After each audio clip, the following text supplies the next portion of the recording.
Hello everyone, this is part 16 of What If Naruto Was Betrayed and Leaves Konoha, and I hope you guys enjoy this video and to like, to subscribe, and check out the playlist, to see more comment down below. Now let's start the intro. They call me a god. They call me a god. They call me a god. As Hinata watched the powerful beam of chakra smash through Kira's defensive barrier, the Hyuga girl called up on the ultimate defensive technique of the Hyuga clan, the Hakushu Kaiten. Hinata began releasing a large amount of chakra from her Tenketsu points, while at the same time began to spin like a top, creating a whirling vortex of chakra that acted as a 360 degree shield surrounding her. Hinata hoped that her Kaiten would be enough to stop the beam. However, deep down she doubted it would, but perhaps it could deflect the beam away from the wounded, before it would eventually overwhelm her. It was then that Hinata heard a child shout, "Don't worry Mama Hina, I'll top it." Hinata looked on in terror, as little Nell appeared seemingly out of nowhere and run onto the field in front of the chakra beam. Hinata screamed, as the beam approached the little Arrancar, and she knew there was no way she could reach her in time after dropping her Kaiten shield. However, Nell merely opened her mouth, and to the shock of everyone swallowed the intense beam of chakra. A moment later, the eyes of Nell's Arrancar skull mask glowed, before she opened her mouth and fired the beam back at the Akatsuki followers with a force exceeding that of the original blast. The Akatsuki forces were not prepared to see their own concentrated beam of condensed chakra redirected back at them, had no time to escape, and were literally vaporized along with the cannon by their own attack. Hinata, Sakura, and Kira looked on in shock at what they had just witnessed the little green-haired Arrancar standing in the field had done. They were about to go out and get Nell, when suddenly she fell to her hands and knees and looked back to Hinata and said, "Mama Hina, I don't feel though good." Suddenly, there was a brilliant flash of light around Nell, momentarily blinding everyone. A few seconds later, as everyone's vision came back into focus, no longer standing in the field was a little girl wearing a simple green gown with a hood, which covered her entire body. In her place now stood a fully grown, curvaceous, and well-endowed young woman. One could see that this woman was or had been little Nellil, as she retained her greenish-blue colored hair, only now it was much longer and flowing behind her in the wind. The woman also had Nell's trademark scar and the crimson line that ran across her face. Little Nell's attire had also changed, going from a hooded gown to now torn into a skirt and top connected by a single strip across her stomach. Also the Arrancar mask had changed slightly, now sporting a pair of curved horns. As Hinata and Sakura stared at the metamorphosis Naruto's adoptive daughter had undergone, it was the pink-haired Kanoiki who openly commented, "Damn Hinata, I think she's more stacked than you are." Hinata's eyes narrowed upon hearing this and in a terse voice replied, "Well, we definitely know she is more stacked than you, Sakura, but then again, who isn't?" Hinata then left Sakura to stew over her jab and went to approach the newly transformed Nellil. Meanwhile, as Hinata was trying to deduce the mystery of what had happened to Nell, Kurenai and Hinamori moved through the battlefield approaching the giant fortress when Kurenai's danger senses, honed through years of combat, began to scream at her. She jumped to the side and tackled Hinamori just as the ground in front of them exploded. "What happened?" the former Shinigami asked in confusion. "This is as far as you go, HN," Deidara said as he revealed himself from the gate they had been approaching. Kurenai looked to Hinamori, or Momo as she liked to be called, and saw the young girl was anxious but also had a determined look in her eyes. The Junin had only shared a few words with the girl, but with them about to go into battle together against an S-rank missing ninja, it was good to know the girl was prepared for battle. His name is Deidara, formerly a ninja of the Hidden Rock Village. He specializes in explosives and believes himself to be something of an artist. Kurenai said, much to Deidara's annoyance. "What do you mean something of an artist? My art is the best in all the lands," Deidara shouted in defense at her. Kurenai gave a small smirk at her little victory. The first rule of combat was to control your emotions so your mind could be clear. Deidara was even now still spouting on about how his art was superior in every way to any other, seemingly completely forgetting that he was faced with not one but two opponents. Momo, whom Deidara had seemingly lost track of, appeared behind the man and tried to cut him down with her sword. Deidara was cut in half but soon turned into nothing but rock that fell to pieces. A rock clone, Kurenai thought, as she looked around for him. "Hey, that wasn't nice, HN." I wasn't done telling you about my art. Oh well, I guess I'll just have to show you how great it is. Deodara said from above them. He was flying on a giant clay bird. Deodara opened his hands and let dozens of small clay insects fall to the ground. Momo, get away! Kurenai shouted as she leapt back away from the clay figurines that exploded when they made contact with the ground. Momo wisely flash-stepped away until she and Kurenai were once again side by side. I've never seen such a technique, Momo said as she was shocked by just how much damage each of those small explosions could cause. She didn't want to think what would happen should she be hit by one, or worse yet if he crafted a large one to hurl at them. Thankfully he only has a limited amount of clay from what I understand, Kurenai informed her as she looked up at Deodara. Still, I'm not a long-range fighter, and as long as he's up there I won't be able to cast any genjutsu against him, Kurenai thought in frustration. Ye Lord, mask of blood and flesh, all creation, flutter of wings, ye who bears the name of man. Inferno and pandemonium, the sea barrier surges, march on to the south. Momo began to chant. Both Kurenai and Deodara turned to look at her, and the glowing red orb began to appear in her hands. Hado number 31, Shakuho, Momo shouted as she sent the large crimson orb at Deodara. The missing ninja swiftly commanded his clay bird to move and just missed being struck by the attack. However, the resulting force, the ball exploding near him, sent him and his mount tumbling down. He was able to right himself and climb up into the air. Momo jumped up quickly and tried to attack him again before he could fully prepare himself. However, Deodara's bird turned and hit her with its tail. Deodara quickly capitalized and sent a large clay spider at her face. A kunai flew and struck the spider, causing it to explode prematurely, and Kurenai jumped in and grabbed Momo, taking her to safety. Don't act so rashly, Kurenai said to the girl, and was surprised to see her mutter an apology and bow to her. A Shinigami who's most likely many times my senior, bowing to me as a superior. My life certainly has become strange since I've gotten involved with Kakashi and Naruto, Kurenai thought to herself. It's alright, you almost had him, but we need to work together, Kurenai said as she looked up to the still circling Deodara. I'm well versed in genjutsu like Sasuke, however I can't cast them from so far away, and my ninjutsu does not favor long-ranged battle, Kurenai said, as they jumped back to avoid another clay bomb from Deodara, who seemed content to wait for them to make a move. I'm very proficient in my Kido spells, but I do have to finish their incantations first for them to be a full strength, Momo stated. If you could get him down, then I can trap him in a genjutsu before he has a chance to think. I'll buy you the time you need, Kurenai said as pulled out 2 kunai with explosive tags attached to them and ran at Deodara. She let them fly and had them explode in front of Deodara. She heard Momo behind her beginning her incantation for the next Kido spell. Pathetic. Let me show you true art, Deodara shouted as he appeared through the smoke of the explosions. Kurenai and Momo prepared themselves for him to throw more bombs, but were shocked when he made no move to release any more explosive clay. Katsu, Deodara said, as he formed the seal to explode one of his custom-made bombs. Kurenai was confused until she felt a large build of upchaka underneath her feet and immediately knew what was happening. Hinamori move, Kurenai shouted, as the ground she stood on exploded. Kurenai-san, Momo shouted, breaking her incantation, and as she took a step towards Kurenai, an explosion also consumed her as well. We've been waiting for you guys to show up for weeks, so I had plenty of prepare this battlefield to show the full beauty of my art, HN. Deodara said as he waited for the resulting smoke and dust to settle.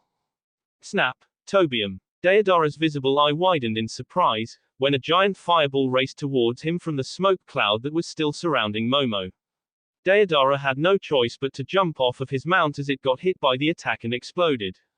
Deodara had no time to counter as Kurenai leapt from her own cover of dust and attacked Deodara in mid-air. Deodara was a long-ranged fighter and was not great at hand-to-hand combat. Kurenai took advantage of this and was able to hit him with a punch to the stomach followed by a kick to the head that sent Deodara flying down towards Momo, who was waiting for him. The former Shinigami sent another fireball at Deodara from her transformed sword and hit him dead on as watched as he was consumed by fire and fell to the ground. Kurenai landed beside Momo and they looked at Deodara's body only to see a burned rock body. He got away, I knew it wouldn't be that easy, Kurenai thought to herself as she looked at Momo's Zanpakuto. The blade hadn't changed that much. It was longer, straighter, with two jut-like prongs along its length. We have to be careful, Hinamori. He's probably littered the ground with mines that he can set off at any time. Kurenai said, gaining a nod from the smaller woman. Both had avoided the explosions, but it was a very near thing and they wouldn't survive a direct hit. Deodara appeared a few yards in front of them with his hands in his pockets and a smirk on his face. He seemed completely relaxed and actually happy at the strength of his opponents. Well, what are you waiting for? Here I am, come get me. Deodara spat with a sneer. Kurenai and Momo glared at him, but they didn't dare move from their spot. Hinamori instead unleashed another fireball from her blade, forcing Deodara to dodge to the side. The smile never left his face as he opened his hands to reveal a clay dragon. The dragon grew to enormous size and Deodara jumped onto its back and took to the skies. Momo took a step forward but was topped by Kurenai and quickly remembered that Deodara had planted mines around the battlefield, and without knowledge on where they were at, she ran the risk of stepping on one and either seriously injuring herself or leaving herself wide open for Deodara to attack. Kurenai-san, we can't stay here. He will eventually attack us, and without knowing where his mines are we can't run away. Momo stated frustratingly. She'd never come across an opponent like Deodara before. He made fighting Menos Gronda seem like a walk in the park. The giant hollow may have been powerful, but they were not that bright. Deodara was both making him very deadly. I have an idea, but I need you to protect me, all right? Kurenai asked. When she saw Momo nod an affirmative, she grabbed a kunai and threw it in the air. Shadow Shuriken Jutsu. Kurenai called out as she used one of a few techniques she'd had Kakashi teach her before they made their move on the Akatsuki. The single kunai turned into a few dozen and Deodara was able to dodge them all and watched with a laugh as they fell uselessly to scatter across the ground. Kurenai, unperturbed by the failed move, took out a second kunai and slammed it into the ground, closing her eyes as she did so. The clay dragon Deodara Rodon opened its mouth and a smaller version of said dragon came out and flew towards them. Momo used Tobium to shot at fireball at the dragon only to have the beast dodge and continue towards them. Done, let's move, Kurenai shouted as she ran forward. Momo hesitated, worrying about the bombs, only to see Kurenai running across the ground without any fear. Momo threw caution to the wind and raced after Kurenai. The clay dragon clone was not able to bank in time and slammed into the ground, causing a large explosion. Unconcerned about the loss of the mobile bomb, Deodara's sneer became a full smile when he saw what believed to be the desperate attempt to run away before. I guess you're not as smart as you are, lovely Katsu, Deodara said as he formed his hand sign and tried to activate his mines. He was surprised when nothing happened. He tried again and again, but none of his mines would detonate. What did you do? Deodara shouted in anger as Kurenai turned to Momo and gave the signal. Deodara had been so focused on trying to activate his mines that he failed to notice Momo reciting her incantation.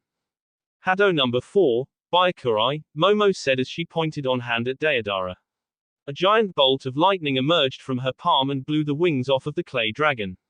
The dragon quickly reformed its wings. However, its tail, which it used as extra clay when it formed miniature dragons or repaired itself, swiftly decreased in size. I don't know what you did to my mines, but let's see you avoid these, Deodara said angrily, as he opened his hands and threw dozens upon dozens of small spiders down at them. The dragon also shot another miniature clay replica at them, and Kurenai realized that they were about to be surrounded. Hado number 12, Fushibi, Momo called out. Out of her vice captain's badge on her shoulder, a line of orange energy shot forward and formed a large web in front of them. All of the bombs were entangled in the web and despite trying to break free were stuck. Hado number 31, Shakaho.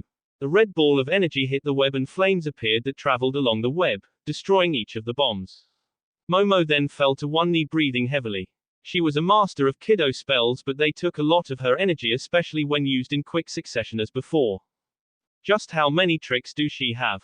Deodara thought angrily, as he didn't understand Momo's mastery of Kido spells and her ability to use them so quickly. He turned to look at Kurenai and noticed she hadn't moved. However, something was wrong about her and he couldn't put his finger on it. This turned out to be an accurate feeling, as the Kurenai he was looking at dispersed in a cloud and revealed itself to be a shadow clone. Where is she? Deodara thought in confusion until he felt a weight land on his dragon. He turned around, opening his hands as he did, ready to throw a bomb when Kurenai took one of the two kunai she had and slammed it into his right palm, right through the strange mouth that was present in both his hands. Deodara cried out in pain but had no time to react before she was on him with the other kunai. He was able to avoid getting stabbed in the heart by grabbing her wrist, but she smiled and began a series of one-handed signs. Ninja art, horror viewing jutsu. She called out a powerful genjutsu. This technique was one of her favorites as it forced the victim to experience their worst fear. Even battle-hardened veterans of war were susceptible. In fact, they were more likely to fall for this technique. She knew that she had succeeded when his face took on a look of absolute horror. She moved to put her kunai into his skull when his hand shot up and stopped her. Just kidding, Deodara said with a laugh as he kicked Kurenai in her stomach, making her kneel over as he jumped off of his dragon.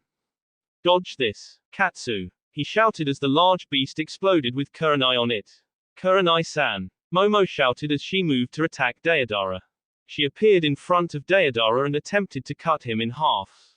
He blocked her blade with the kunai he had pulled out of his injured hand. He threw a bit of unformed clay into her eyes and kicked her in the chest, away from him. He landed and moved to regroup, and Momo cleared her eyes and went after Kurenai. She found the leaf June and had managed to avoid most of the explosion, but her left arm was burned and bleeding badly, and Momo immediately began to use her healing talents on the limb. How did he break my genjutsu so quickly? Kurenai thought with puzzlement. Even though skilled in genjutsu like she would have had a more difficult time breaking out of her technique than Deodara showed. Are you alright, Kurenai-san?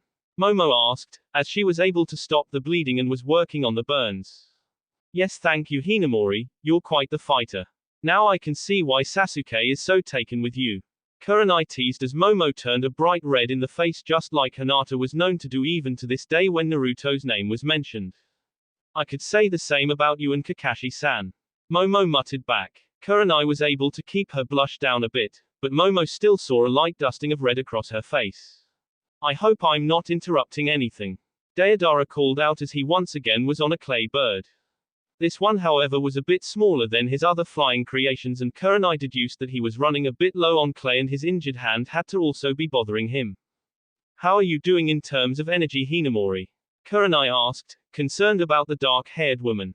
Hinamori had been expending the most energy of the two of them with her numerous techniques and was sweating and seemed exhausted. I'm fine, Kurenai-san. I can still fight, she said as she held out Tobium in its released state as proof. Your genjutsu pales in comparison with Itachi woman.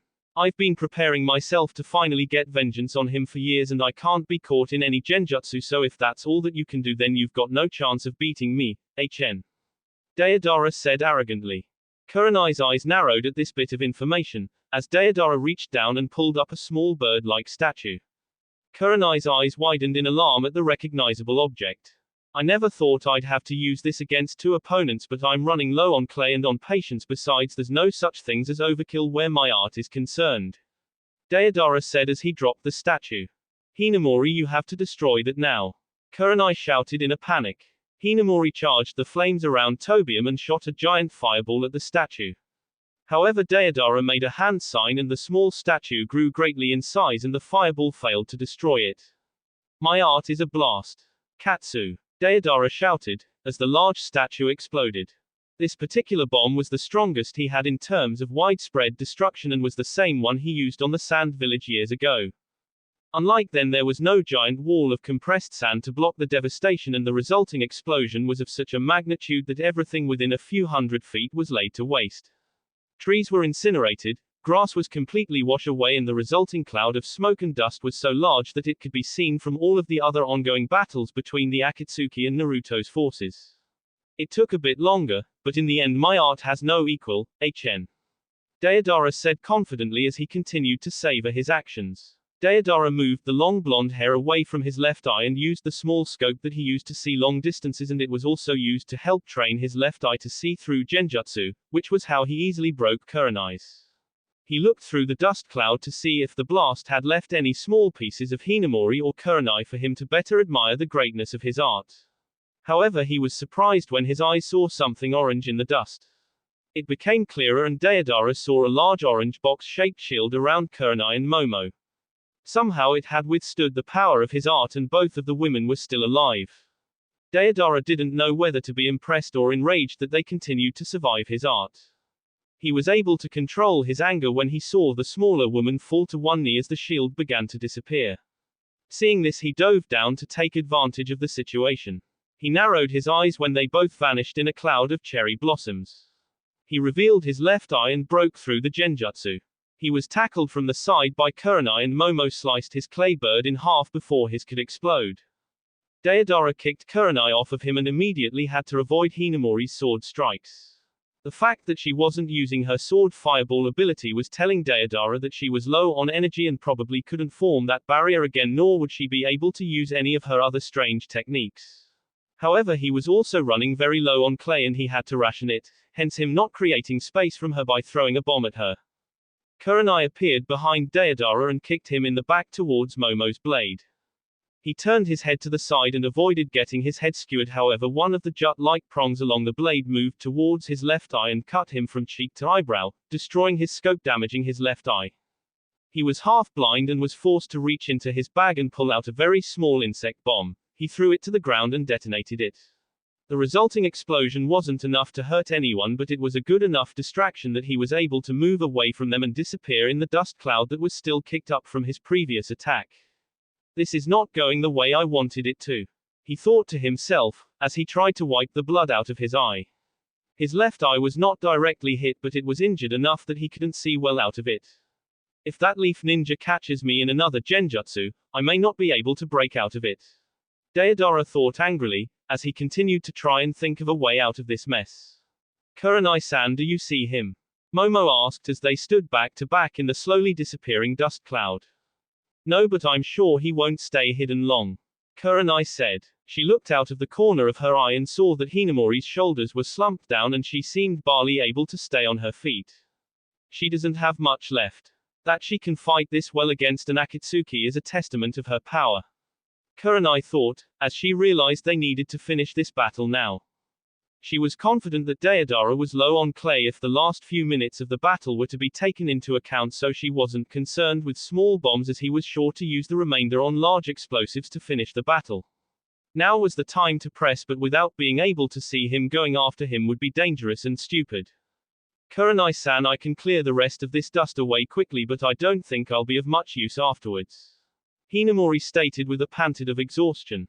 That's fine, Hinamori, you've done enough. I'll take care of the rest, Kurenai said as Momo deactivated her Shikai and held out her normal Zanpakuto.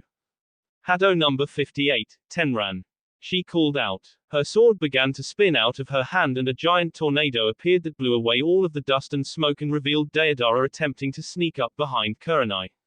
She turned and kicked him away and Hinamori fell forward. Kurenai grabbed her and gently lay her down. You did a great job, rest now, Hinamori, Kurenai said to the nearly unconscious woman. My friends call me Momo, Momo said softly. Very well, Momo, Kurenai said as she turned and jumped at Deodara, who was still just getting to his feet. Kurenai gave him no time to defend himself and delivered a vicious kick to his head, dropping him to his knees. She followed up with a quick strike with her knee to his chin, bringing him face to face with her again as she drew a kunai and stabbed him in his shoulder. He cried out and tried to backhand her. She grabbed his fist before it could hit her and pulled his arm behind his back and broke it.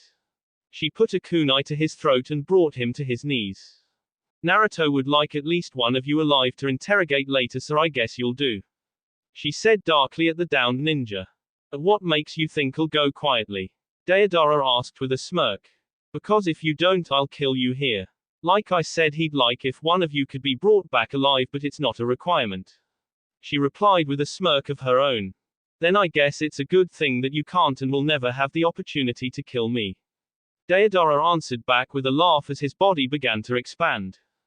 Kurenai jumped away as the copy grew larger and larger and turned to grab the downed Hinamori and break for the trees that still stood a dozen or so meters away from the previous blast zone. She just made it through the tree line as the giant clone exploded, but instead of a giant, powerful and fiery release, only a cloud was left after the clone's explosion, which was very curious to Kurenai. She continued to move as far back as she could before setting Momo down. You just don't know when to quit, do you? Kurenai looked up and saw Deodara sitting on a branch and casually swinging his legs without a care. You seem pretty confident considering you more than likely just used up the rest of your clay in that decoy. Kurenai said as she prepared for battle.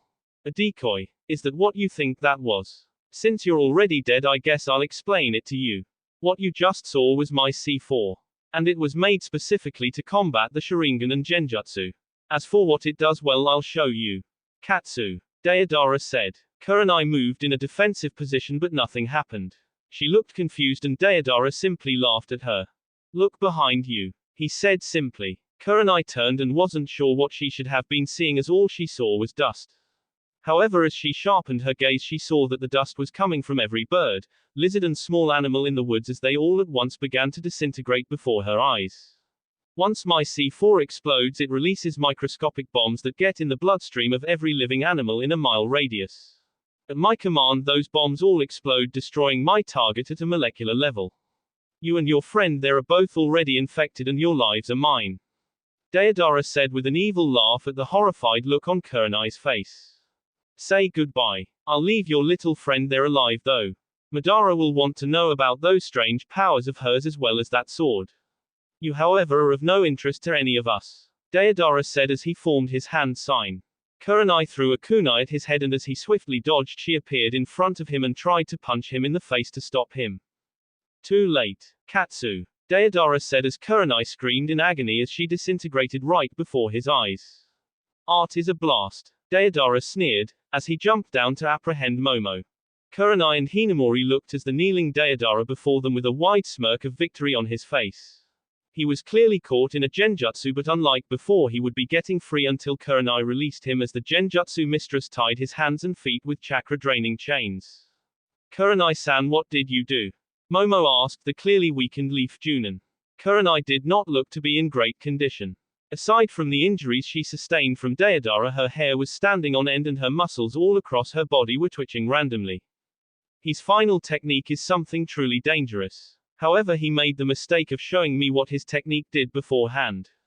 I simply did the same thing I did to his mines earlier and shorted out the bombs in my system. Kurenai said. I never got to ask, but how did you disable his bombs? Hinamori asked as she grabbed Deidara and they began their trek back to their home base of operations.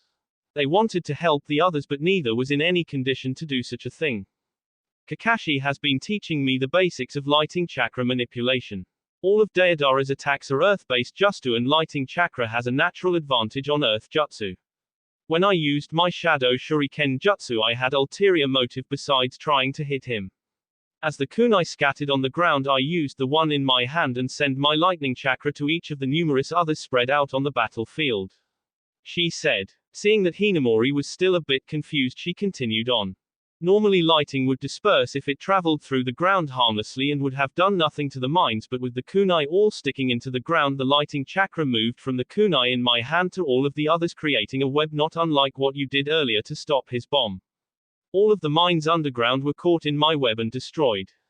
Kurenai said with a smile at the benefits of having Kakashi begin to teach her some of his extensive knowledge on ninjutsu. But what about his final move? Momo asked, her admiration of the Leaf Ninja rising as she continued to speak. After seeing what his technique would do to me, I had to act fast. I had to get his eyes off of me for a split second and succeeded in doing that.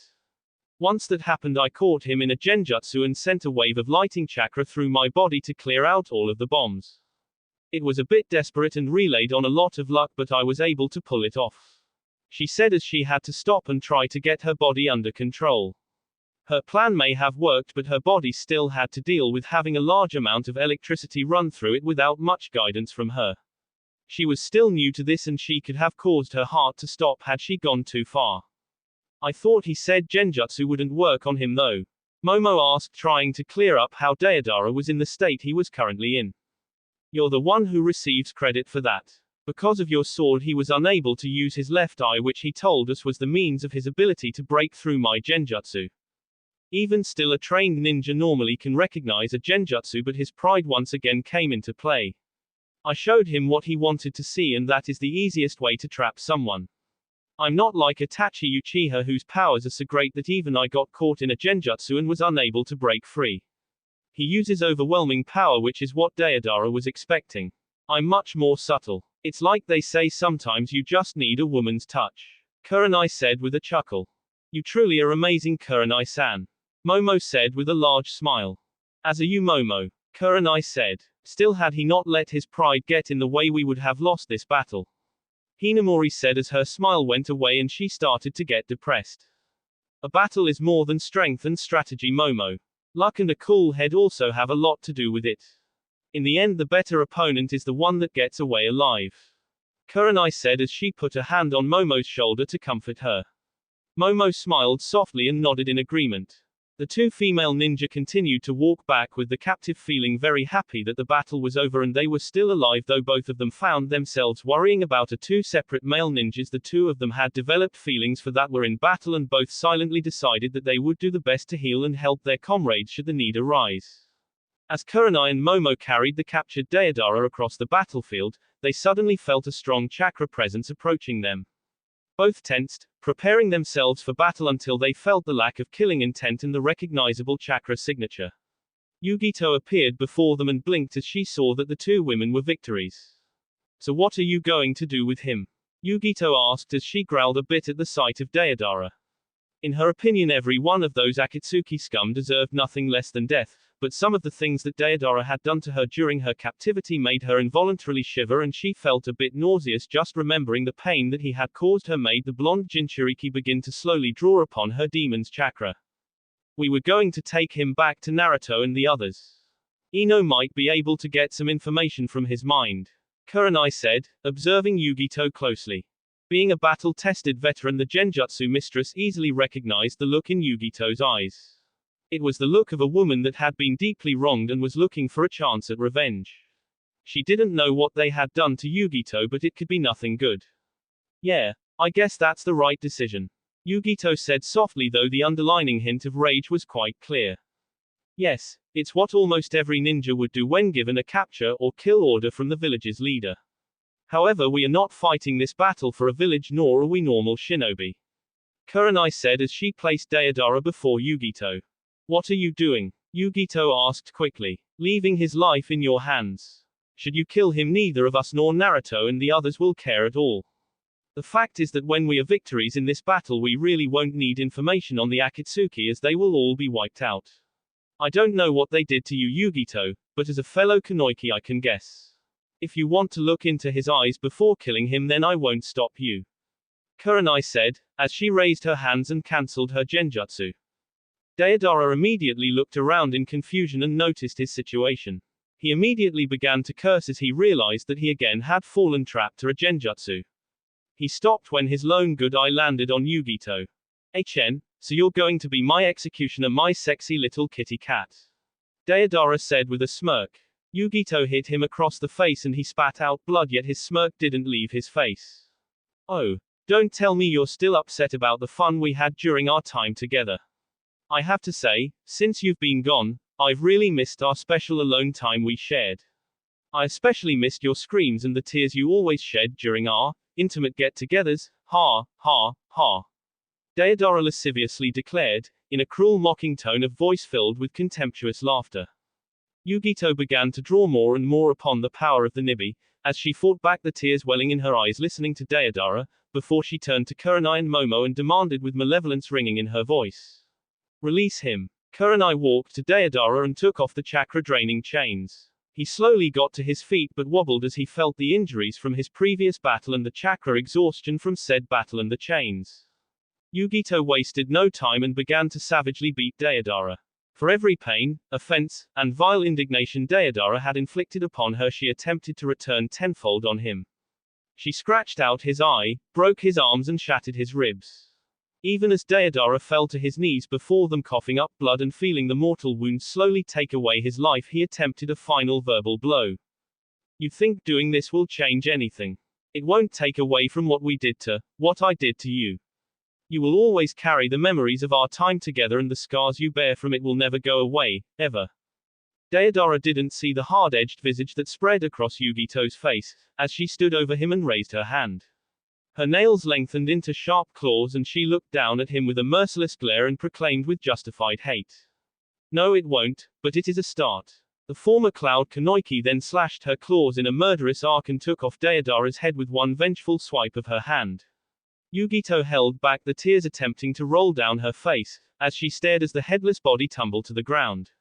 It didn't take away all of the pain she still held from her previous battles with the Akatsuki, but she did feel a small part slowly heal within her. Kurenai walked up and placed a comforting hand on her shoulder and smiled at her. Momo smiled as well and the three women stood as one. Thank you, Yugito said simply as she turned and moved to find another battle to join. Should we follow? Momo asked Kurenai. I think she needs some time to herself, besides I think we've earned a bit of rest, don't you?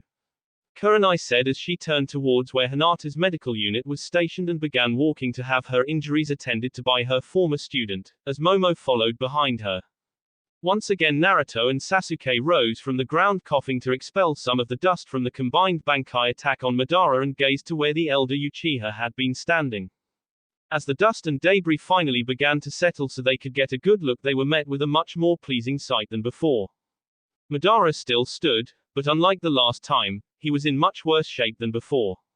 His clothes were in burned tatters and his Edo Tensei body now resembled a deformed jigsaw puzzle, it was so damaged. Around him were pieces of the black-colored skeletal type frame that made up Madara's Mangekyo Sharingan created Susanoo defense, turning into dust right before Naruto and Sasuke's eyes. Madara glared at his two young opponents and thought angrily to himself. Damn those two, I don't know where they obtained such power, but if they hit me again with it I'm finished. I need to buy some time to let my Edo Tensei body regenerate and then I'll have to play my ultimate trump card to defeat them. Meanwhile Naruto and Sasuke were breathing heavily, as the combined Bankai attack along with all the previous fighting they had endured had weakened them immensely. It was Naruto who commented while panting to his comrade. Too tough old bastard isn't he? I can't believe he's still standing after taking a direct hit from our Bankais. Well, he was able to fight the first Hokage to a standstill on several occasions in the past. I guess we shouldn't be so shocked that he was able to withstand our combined attack. At least this time we did hurt him pretty significantly by the way he looks. Sasuke replied in labored breath. You got enough power left in you for another Bankai? Naruto asked. I don't know Dobe, maybe, how about you? I think so, let's hit him again before it's too late. I think it's already too late, look. Naruto gazed over to see Madara run through a series of hand signs and he shouted. Moku Bunshin no Jutsu. Wood clone technique. Suddenly, beams of wood began to emerge from Madara's body and started to morph and form 4 clones of the elder Uchiha capable of utilizing all the same techniques and skills as the original. The newly formed clones stepped forward and began walking towards Naruto and Sasuke. All the two-leaf Junin could do was utter one word in unison. Crap. As Hinata finished her medical scan of Nell, she deactivated the green chakra coursing through her hands and commented.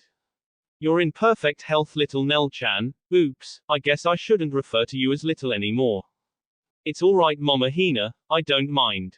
And you need not worry about my transformation. I've just attained my Arrancar adult form, that's all. But why, or more importantly, how are you here? We left you back in the main encampment under Ayami's supervision. I sort of stowed away, because I didn't want to be away from your Naru-kun. Nell sheepishly answered.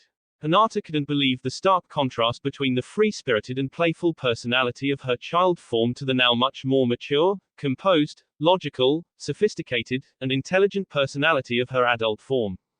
Hinata could also sense the immense power that Nellil held within her adult form and wondered what would happen now. The Arrancar seemed to read Hinata's mind and spoke up in a calm yet also confident voice. It's true that in this form my power has grown significantly and I can and want to help Naru-kun in his battle. As Hinata pondered this revelation, Kurenai and Momo entered the field and called out to the Hyuga girl. A few minutes later, as Kurenai and Momo were getting their injuries healed by Hinata and Sakura. It was Kurenai who noticed the now fully grown Nellil and asked in confusion. Is that the child Naruto has been caring for? Hi, it is, she's recently gone through some changes. Hinata hesitantly replied. I would say so. We're not sure what happened, but the short of it is that Nell has transformed into her adult Arrancar form. She also holds tremendous power in this form and actually saved all of us from being killed by a large force of Akatsuki followers.